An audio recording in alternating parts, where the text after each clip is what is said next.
Hello. তো আমি এখন আছি মুকুটমণিপুরে। আর যেটা আমার বাড়ি থেকে এখন 20 থেকে 30 কিলোমিটার, বেশি দূর না, কাছেই।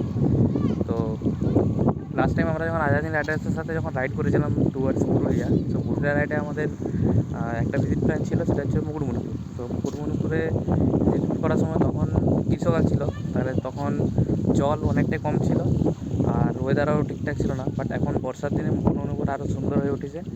এই দেখো।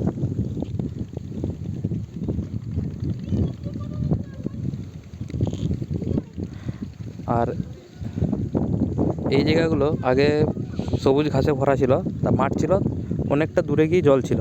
বাট এখন জলটা অনেকটাই কাছে চলে এসছে, প্রায় এখানে। এই যে আমি এখানে দাঁড়িয়েছি, জল চলে এসছে এখানে।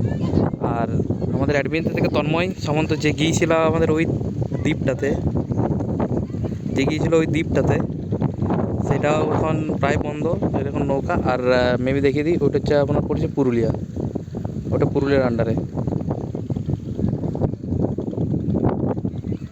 আর এটা এখন জলের অবস্থা মুকুটমণিপুরে প্রায় ভর্তি। কিছুদিন পরে জল ছাড়বে ড্যাম থেকে, দেন আমাদের কংসাবতী নদী আবার বন্যা শুরু।